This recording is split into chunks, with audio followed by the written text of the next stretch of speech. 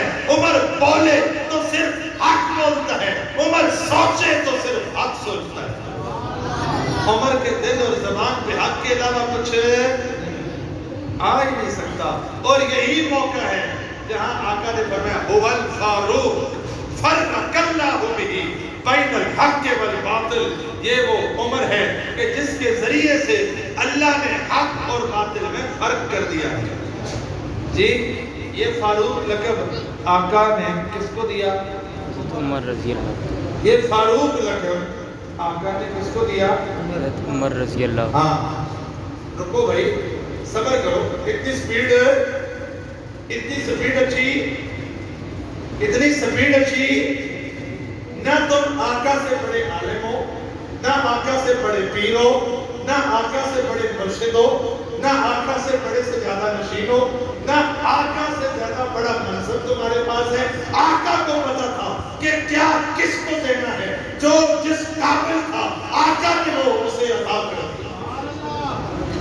اب آقا نے جسے صدیق کہا وہ صدیق ہے، جسے فاروق کہا وہ فاروق ہے، جو جسے ذوالنورین کہا وہ ذوالنورین ہے، جسے دو بیٹیاں دی وہ دو نوروں والا ہے، اور جسے اسد اللہ کہا وہ حیدر کرار ہے، اور جسے بلا کے مشورہ لیا وہ مدبر اسلام ہے، اور جسے قرات کا فن سکھایا وہ ابی بن کعب ہے، جسے فقہ کا استعارہ بتایا وہ عبداللہ بن مسعود ہے، جنہیں جنت میں اپنا پڑوسی کہا وہ طلحہ اور زبیر ہیں، جنہیں اللہ کی تلوار کہا وہ خالد بن ولید ہے، اور جنہیں راز بتائے وہ حذیفہ بن یمان ہے، جو صفت آقا نے جسے دی وہ قیامت کی صبح تک اس کے پاس رہی۔ اب پوری کائنات بھی مل کر ان سے وہ لے نہیں سکتی۔ جی آقا نے فرمایا ما من نبی الا لہ وزیران فی السماء و وزیران من اہل الارض، زمین والوں میں بھی ہر نبی کے دو وزیر ہوتے ہیں، اور آسمان والوں میں بھی دو وزیر ہوتے ہیں۔ وَأَمَّا وَزِيرَايَ مِنْ أَهْلِ السَّمَاءِ فَجِبْرِيلُ وَمِيكَالُ وَأَمَّا وَزِيرَايَ مِنْ أَهْلِ الْأَرْضِ فَأَبُو بَكْرٍ وَعُمَرُ۔ فرمایا میرے دو وزیر آسمانوں میں جبرائیل اور میکائیل ہیں، اور زمینوں میں میرے دو وزیر ابو بکر و عمر ہیں۔ اللہ اکبر کبیرہ۔ میرے بھائی بات کر رہے تھے، مجھے اس سے ایک بات یاد آ گئی، وہ قاضی نور اللہ شوستری کو نور جہاں نے بلایا ایران سے آگرہ کہ آؤ مسلمانوں سے مناظرہ کرنا ہے، مسلمانوں کی علماء سے مناظرہ کرنا ہے۔ اس نے کہا یہاں دربار میں آئے گا اصل و رسوخ میرا زیادہ ہے، شور شرابہ کر کے اور علماء کو الجھن میں ڈال کے پریشر میں ڈال کے وہ جیت جائے گا تو پورا آگرہ کھٹمل ہو جائے گا، پورا آگرہ انسان سے کھٹمل ہو جائے گا، پورا آگرہ انسان سے کھٹمل ہو جائے گا۔ قرآن نے کہا اولئک کالانعام بل ہم اضل۔ جی وہ اس خوشی میں نور اللہ شوستری آ گیا، لیکن نور اللہ شوستری نے سوچا کہ آگرہ ہندوستان میں تو علماء ہیں، ایویں ہی پھنسا لیں گے، مناظر ہیں، الجھا دیں گے، کیوں نہ پہلے لاہور جاؤں، صوفیوں سے مقابلہ کروں، صوفیوں کو مناظرے کے اور مکالمے کے داؤ پیش کا تو پتہ نہیں ہے، تو میں ان سے جیت جاؤں گا اور میرا پریشر آگرہ پہ پڑ جائے گا کہ یہ وہ بندہ ہے جو لاہور سے جیت کے آ رہا ہے، یہ وہ بندہ ہے جو لاہور سے، انہیں ہزاروں شادیں چت کر کے آ رہا ہے، تو میرے جانے سے پہلے میرا پریشر وہاں پہنچ جائے گا. وہ پہلے لاہور آیا. میاں جی میاں محمد صاحب رحمت اللہ تعالی علیہ، اللہ ان کی قبر پہ کروڑوں رحمت نازل فرمائے. ان کے پاس آیا، ان کی خدمت میں آگے بیٹھا. انہوں نے کہا میاں کہاں سے آئے ہو؟ کہا ایران سے. کہا میاں کیا کرتے ہو؟ کہا مناظرہ کرتا ہوں. کیا کرتا ہوں؟ انہوں نے کہا چلو یہ تو ٹھیک ہے، کوئی ڈھنگ کا کام بھی آتا ہے؟ کوئی ڈھنگ کا کام بھی آتا ہے؟ اس نے کہا میں حضرت حسین کی شان بیان کرتا ہوں. کیا کرتا ہوں؟ حضرت حسین کی شان بیان کرتا ہوں. حضرت نے فرمایا واہ واہ واہ سبحان اللہ، حضرت حسین کی کوئی شان بیان کرے سنی کا تو ایمان بڑھے. کوئی حضرت حسین کی شان بیان کرے سنی کا تو ایمان بڑھے. ہم تو 14 صدیوں میں حضرت حسین کی شان سن کے ایمان بڑھاتے آئے. ہمیں پتہ ہے کہ حسین نے جنم پیارے آقا کے خاندان میں لیا. جب سب کچھ اعلیٰ ہے تو آقا کا گھرانہ بھی اعلیٰ ہے، آقا کا یارانہ بھی اعلیٰ ہے. ہمارے نزدیک تو آقا کا در بھی اعلیٰ ہے، آقا کا گھر بھی اعلیٰ ہے. ہم آقا کے قدم مبارک سے لگے ہوئے نالین کے تلوے سے لگی ہوئی خاک کو اپنے سر پہ رکھنا سعادت سمجھتے ہیں. تو وہ حسین جو بار بار آقا کے کندھوں پہ سوار تھا، اسے ایمان کیوں نہ مانے؟ ہمارا تو ایمان پڑھتا ہے. ہمیں پتہ ہے انہیں نماز آقا نے سکھائی ہے، ہمیں پتہ ہے انہوں نے وضو آقا سے سیکھا ہے، ہمیں پتہ ہے انہوں نے قرآن آقا سے پڑھا ہے، ہمیں پتہ ہے انہوں نے دعائیں آقا سے سیکھی ہیں، ہمیں پتہ ہے انہوں نے زندگی گزارنے کا رنگ اور ڈھنگ پیارے آقا سے سیکھا ہے. ارے ہمیں پتہ ہے پیارے آقا نے فرمایا اللہم انی احبہما فاحبہما فاحبا من یحبہما. اے اللہ میں حسن اور حسین سے محبت کرتا ہوں، آپ بھی ان سے محبت کیجئے، اور جو ان سے محبت رکھے آپ اس سے بھی محبت کیجئے. ہم حسین سے محبت کیوں نہیں کریں گے؟ ہمیں پتہ ہے کہ اللہ کا قرب چاہیے تو محبت حسین ضروری ہے. اللہ کے قریب ہونا ہے تو حسین سے محبت ضروری ہے. ہم کیوں نہیں محبت کریں گے جنہیں پتہ ہے کہ ان سے ان کے آنے سے پہلے سیدہ ام الفضل خواب دیکھتی ہیں، آقا کو بتاتی ہیں. آقا فرماتے ہیں پریشان نہ ہو، اس کی تعبیر یہ ہے کہ فاطمہ کے گھر بچہ پیدا ہوگا اور اس کی تربیت آپ کریں گے. ہمیں پتہ ہے کہ حسین کے کانوں میں جو سب سے پہلی آواز گونجی وہ آقا کی اذان اور اقامت کی آواز تھی. ہم محبت کیوں نہ کریں حسین سے؟ ہمیں پتہ ہے کہ حسین کے پیٹ میں جو پہلی غذا اور خوراک کی وہ بھی نبوت کا لعاب دہن تھا. اس سے بڑی سعادت اور کیا ہوگی؟ اور تو اور آقا کے بعد آقا کے مصلی کے پہلے وارث کون؟ کون؟ آہستہ آہستہ. آقا کے مصلی کے پہلے وارث کون؟ آہستہ بولے تو سن لے گا بھائی، بڑا مسئلہ ہے. آقا کے پہلے جانشین کون؟ آقا کے بعد بغیر فاصلے کے پہلے خلیفہ کون؟ حضرت ابو بکر صدیق فرماتے، بخاری شریف سے پڑھ رہا ہوں. کہاں سے؟ جی سب کچھ نظر آ جاتا ہے، لیکن جب یہ والی بات آتی ہے نا تو وہ چشمہ لگاتے ہیں جس کے اوپر ڈبل پیپر لگا ہوتا ہے، جس کے اوپر ہے اسے بخاری میں سب کچھ نظر آتا ہے لیکن بابو ذکر معاویہ نظر نہیں آتا. ہماری دونوں آنکھیں سلامت ہیں، ہمیں بخاری میں سب کچھ نظر آتا ہے.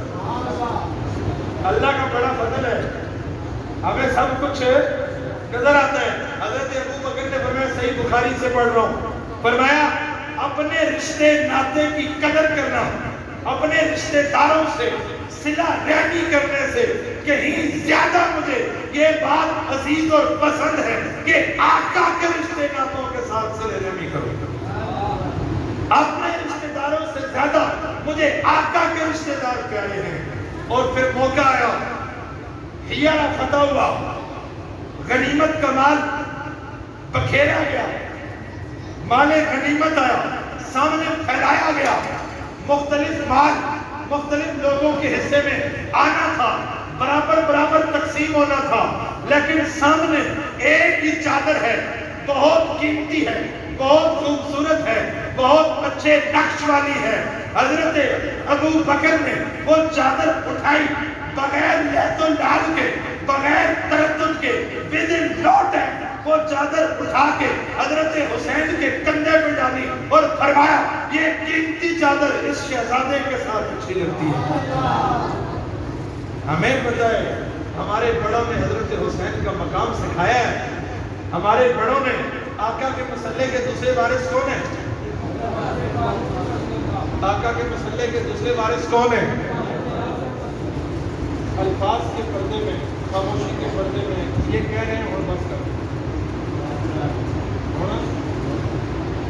بس کر دیں، اور یقین کریں کہ آپ کی اس خاموشی کا میں بہت احترام کرتا ہوں۔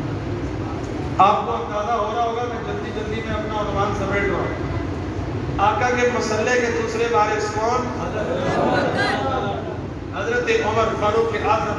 ما تقیک الشیطان سالکا فجا الا سالک فجا غیر فجک یا عمر۔ آقا نے فرمایا عمر جس راستے سے تو گزر جائے پھر شیطان گزر ہی نہیں سکتا، پھر شیطان گزر ہی نہیں سکتا۔ تو جب گزر ہی نہیں سکتا تو تکلیف تو ہوگی، تکلیف تو ہوگی۔ ہم درد سمجھتے ہیں، ہم درد، ہم پریشانی سمجھتے ہیں، بس اتنا کہہ رہے ہیں اپنے گھر میں رکھو، اپنے گھر میں رکھو، اسے معاشرے کا سردار نہ بنو۔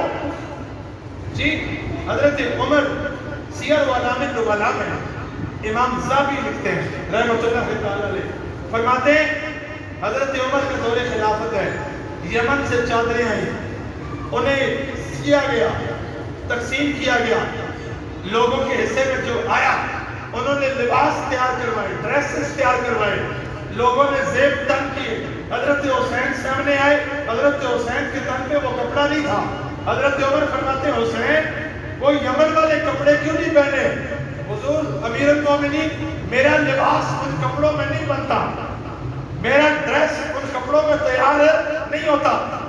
سیر و علام النبلاء کے الفاظ ہیں، حضرت عمر پریشان ہو گئے، غمگین ہو گئے، دوبارہ خط لکھا، یمن کے گورنر کو نام بھیجا، کپڑے تیار ہو کے آئے، حضرت حسین نے پہنے اور حضرت عمر نے وہ الفاظ کہے جو آپ ذات سے لکھنے کے قابل ہیں، پر میں اے اللہ تیرا شکر ہے جس نے یہ منظر دکھا کے میرے دل کو ٹھنڈا کر دیا۔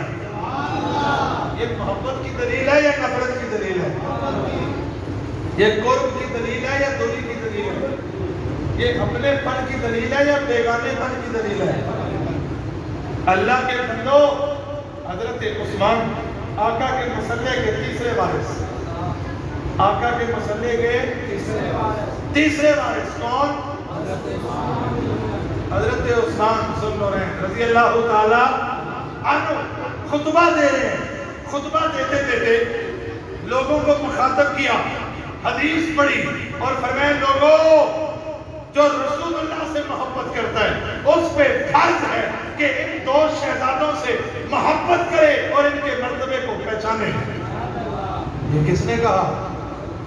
حضرت عثمان رضی اللہ تعالی، اور چوتھے وارث کے تو وہ بیٹے تھے، مسلح کے چوتھے وارث کے تو وہ بیٹے تھے، اور پانچویں کے تو وہ بھائی تھے، پانچویں کے تو وہ، اور چھٹے نے انتہا کر دی، چھٹے نے انتہا کر دی۔ حضرت حسین رضی اللہ تعالیٰ نے جب ممبر پہ حضرت امیر معاویہ رضی اللہ عنہ بیٹھے ہیں، خطیب کھڑا ہوا، اس نے کہا قوم یا حسن فبایعہ، حضرت حسن کھڑے ہوئے بیعت فرمائی، پھر کہا قوم یا حسین فبایعہ، حضرت حسین کا احتجاج تبرسی جلد 2 صفحہ 110 سے پڑھا۔ حضرت حسین کھڑے ہوئے، حضرت امیر معاویہ کے ہاتھ پہ، حضرت امیر معاویہ کے ہاتھ پہ بیعت کی، آپ خطیب نے کہا قوم یا کیس فبا یہ ہو کیس میرے ساتھ میں نبادہ کہا کیس کھڑے ہو جائیے بیعت کیجیے. حضرت کیس نے کیونکہ سپاہ سالار تھے, حضرت کیس نے حضرت حسین کی طرف دیکھا کہ آپ دونوں نے کر ہی لی ہے تو میری بھی ہو گئی, یا کھڑا ہو جاؤں کیا کروں. فالتفت کیس الی حسین, حضرت حسین نے چہرہ اٹھایا اور کہا قم یا کیس فبارجعہ فإنہ امامی. کیس کھڑے ہو جاؤ, ان کے ہاتھ پہ بیعت کرو, یہ میرے بھائی کے بھی امام ہیں, میرے بھی امام ہیں. حسن اور حسین کی بات بیعت کے بعد امیر معاویہ کو 14ویں صدی والوں کی ضرورت ہی نہیں, 14ویں صدی والوں کی ضرورت ہی نہیں. بدبخت ہے وہ آدمی جو 14ویں صدی میں کہتا ہے میں ہوتا تو تلوار اٹھا, تیری جرت تھی, تیری جب صوبوں کا بلا شرکت کرے امیر المومنین ہے. اور اس نے پکار کے کہا ڈکیتو چورو تمہیں چیلنج ہے معاویہ کے دور حکومت میں چوری کر کے دکھاؤ. اور اس نے پکار کے کہا صرافو سنیارو جیولرز جیولری کا کام کرنے والوں دکانیں کھلی چھوڑ کے جائے, کسی کو ضرورت نہیں ہے وہ چوری کر کے دکھائے. تم ہوتے تلوار اٹھاتے تمہاری ایسی کی تیسی پیڑ لگاتے. اور رسول اللہ کا صحابی ہے, رسول اللہ کے صحابی کوئی عام آدمی تھوڑی ہے. تو انہوں نے کہا میاں جی, بات یاد ہے, میاں جی نے کہا حسین کی کوئی شان بیان کرے, سنی کا تو ایمان بڑھے, بیان کرو شان بیان کرو. اس نے کہا واہ بھائی واہ, صوفی صاحب تو بڑے سادے ہیں, چلو جی. اس نے کہا آپ کو پتہ ہے حضرت حسین جہاں دفن ہے, جس جگہ پہ حضرت حسین دفن ہے ان سے 40 کلومیٹر ادھر, 40 کلومیٹر ادھر, 40 کلومیٹر ادھر اور 40 کلومیٹر ادھر, چاروں طرف جتنے لوگ دفن ہیں اللہ نے سب کی بخشش کر دی. جی اس کا کیا چھوڑنی ہے نبی جی ہے کتاباں کڑا کسی نے کیوں دیا جی, لیکن میاں جی میر محمد صاحب نے کہا واہ واہ واہ سبحان اللہ سبحان اللہ, بڑی شان ہے, بڑی شان ہے. اچھا میاں یہ بتاؤ کہ حضرت حسین کو اتنی شان ملی کیسے, حضرت حسین کو اتنا رتبہ ملا کیسے, اتنا مقام ہوا کیسے. کہنے لگا میاں جی آپ کو نہیں پتا, آپ کیا نہیں پتا, کاج نبیوں کے امام کے نواسے ہیں. آقا نبی کریم صلی اللہ علیہ وسلم ان کے نانا ہیں. نانا کی وجہ سے حسین کو یہ مقام ملا کہ 40 کلومیٹر چاروں طرف جتنے لوگ دفن ہیں سب کی بخشش ہو گئی. میاں جی نے کہا اچھا بابا یہ بتاؤ کہ جس نانا کی وجہ سے حسین کو اتنا مقام ملا, اس حسین کے 40 کلومیٹر دور نہیں, 40 میل دور نہیں, 40 بالش دور نہیں, 40 انچ دور نہیں, جو بالکل ساتھ جڑے ہوئے سو رہے ہیں ان کی بھی بخشش ہوئی کہ نہیں.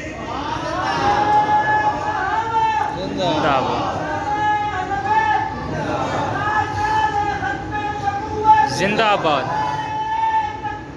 اللہ اس نے چادر اٹھائی, اس نے چادر, آپ کو پتہ ہے جب اذان ہوتی ہے شیطان دھواں چھوڑتے ہوئے جاتا ہے, شیطان دھواں چھوڑتے ہوئے جاتا ہے. یہ میں نے ویسے ہی آپ کو بتا دیا ہے. وہ اٹھا, میں جملہ مترجمہ کے طور پہ ویسے ہی کہہ دیا, وہ اٹھا, چادر اٹھائی, جھاڑی کندھے پہ ڈالی, مڑا. کسی نے پوچھا کیا ہوا, اس نے کہا ایران جا رہا ہوں. کہا آگرہ نہیں جانا. اس نے کہا جن کے صوفی اتنے تیز ہیں ان کے مولویوں کا کیا حال ہوگا, جن کے صوفی نہیں ٹکنے دیتے ان کے مولویوں کے پاس کیا لینے جانا ہے. سمجھ آ رہی ہے بات جی.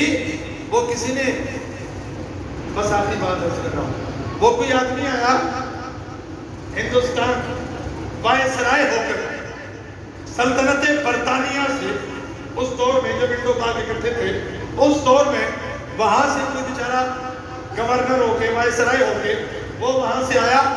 جب اس کی سواری پہنچی نا دلی میں، تو اس نے دیکھا ہر طرف سوگ کا ماحول ہے. کالے کپڑے، کالے چہرے، کالے لباس، کالے دل، کالے عقیدے، کالے نظریے، ہر طرف کالا کی کالا، ہر طرف کالا کی کالا. اللہ اس سیاہی سے ہماری حفاظت. آمین. جی اس نے کہا ان کو کیا ہوا؟ یہ میرے آنے سے خوش نہیں ہے، یہ میرے آنے سے خوش نہیں ہے. ان کو کیا ہوا؟ کیوں رو رہے ہیں؟ کیوں پیٹ رہے ہیں؟ تو جو آیا تھا لینے کے لیے اس نے کہا نہیں نہیں بادشاہ سلامت، آپ کا اس معاملے کے ساتھ کوئی تعلق نہیں. کہا پھر یہ کیوں اس طرح کر رہے ہیں؟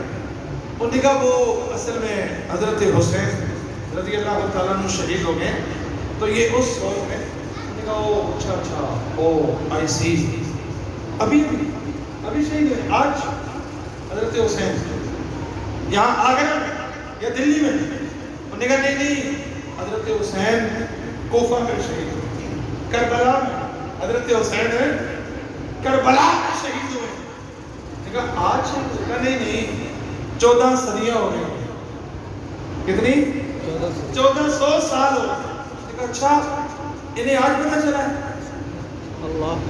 بیچارہ سادہ تھا نا، بیچارہ سادہ ناک کی سیٹ میں جانے والا. اس نے کہا انہیں آج خبر پہنچی ہے؟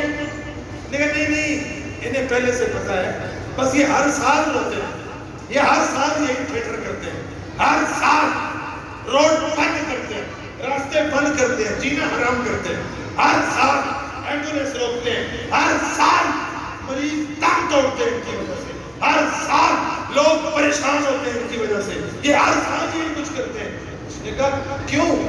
وجہ کوئی وجہ تو ہوگی، کوئی لاجک ہوگی، کوئی ثبوت ہوگا، پروف ہوگا. اس نے کہا کوئی لاجک نہیں ہے، بس یہ کہتے ہیں حضرت حسین ہمارے ہیرو تھے اور انہیں یاد کر کے ہم یہ سب کچھ کرتے ہیں. اس نے کہا ویری بیڈ، ویری انجسٹس.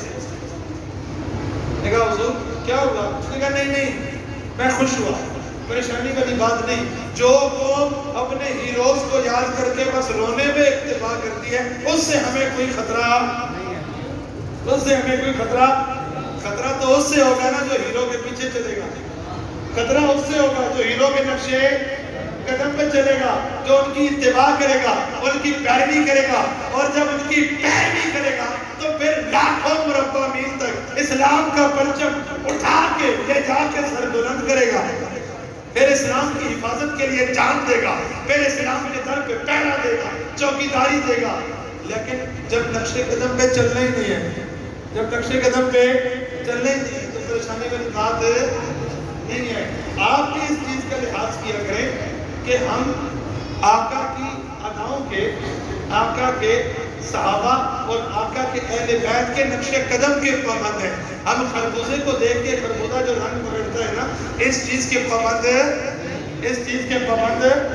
جی 10 محرم کو آپ میں سے بھی بہت سے اٹھتے ہیں، دودھ میں روح افزا ملا کے پیر لگا دیتے ہیں، اور باقی 12 مہینے آپ کو بھی یاد نہیں ہوتی. بھئی آپ کو سبیل لگانی ہے، آپ کو دودھ پلانا ہے، آپ ہر جمعے کو اس مسجد کے باہر کھڑے ہو گئے. آپ کے پاس سال کے 12 مہینے موقع ہے، مہینے کے ہر ہفتے موقع ہے، اور دن کے 5 ٹائم موقع ہے. ہر نماز کے بعد دودھ میں روح افزا ملائیں اور کوشش کریں پانی بالکل نہ ملائیں، کیونکہ پانی اس میں پہلے سے ملا دیا. جس سے لے کر ہیں نا وہ بھی پکا حسینی ہے جی، اس نے پہلے سے ملا کے رکھا ہے. آپ کو یہ زحمت کرنے کی ضرورت نہیں ہے. آپ کے بچے کتنے پیاری قرآن کی تلاوت کرتے ہیں، قرآن پڑھتے ہیں. جی کبھی آپ بڑا پتیلا لیں، 15-20 کلو دودھ ڈالیں، روح افزا جامع شریف کی ایک بوتل ڈالیں اور آ کے کہیں مولانا عبد البصیر صاحب کو کہ حضرت ان بچوں کے لیے ہم یہ دودھ لائیں. اللہ آپ کو توفیق عطا فرمائے، اللہ ہم سب کو توفیق عطا فرمائے. جی حضور نے فرمایا عاشورہ کے دن کا روزہ 30 دن کے روزوں کے برابر ہے. جی عاشورہ کے دن کا روزہ 30 دن کے روزوں کے مسلم شریف کی روایت ہے نا، آقا نے فرمایا کہ رمضان کے بعد سب سے افضل روزہ 10 محرم کا ہے۔ آقا فرماتے ہیں روزہ رکھو، آپ ایک گلی میں 10 جگہ سبیل لگاؤ دودھ والی، تاکہ جس نے روزہ رکھا ہے وہ بیچارہ بھی توڑ دے، تاکہ وہ بھی دیکھ کے توڑ دے، وہ کہ روزہ چلو پھر رکھ رہا نفلی ہے، لیکن دودھ اور شہد تو آج ہی مل رہا ہے۔ بھائی حضور نے جہاں فرمایا بولو وہاں بولنا عبادت ہے، جہاں خاموشی ہے وہاں خاموش رہنا عبادت ہے، جہاں چلایا چلنا عبادت ہے، جہاں روک دیا وہاں ٹھہرنا عبادت ہے، جہاں روزہ رکھنے کا حکم دیا وہاں روزہ رکھنا تو کون ہے جو نیت کرتا ہے؟ ہاتھ نہیں اٹھانے، ہاتھ وہ ہمارے دوست کہا کرتے ہیں جب ہاتھ اٹھا لیے تو پھر پیچھے رہ کے گئے، جب ہاتھ اٹھا لیے تو پھر پیچھے رہتا ہی، آپ نے ہاتھ نہیں اٹھانے، زبان بھی نہیں ہلانی، بس دل میں اپنے آپ سے ایک نیت کرنی ہے کہ اے اللہ آپ توفیق دینا، موسم اللہ کرے ایسے ہی رہے 10 محرم تک، تو 10 محرم کو انشاءاللہ عاشورہ کا روزہ رکھیں گے انشاءاللہ، اللہ آپ کو توفیق عطا فرمائے۔ تو یہ جتنے بھی خرافات ہیں، جتنے بھی بدعات ہیں، ان سے بچنے کی کوشش کریں۔ آقا نے فرمایا من تشبہ بقوم فہو منہم، جو کسی قوم کی مشابہت اختیار کرتا ہے وہ انہی میں سے۔ ہمیں پتہ ہے آپ کا عقیدہ بہت پکا ہے، ہمیں کوئی پرابلم ہے نہیں ہے، ہمیں پتہ ہے آپ کا نظریہ بہت پکا ہے، آپ اس طرح شغل میلے دیکھنے جاتے ہیں، لیکن یہ شغل میلہ دیکھنے کی بھی شریعت نے اجازت نہیں دی، اس لیے اس سے بچ کے رہیں۔ اللہ رب العزت ہمیں عمل کی توفیق نصیب فرمائے۔ وما علینا الا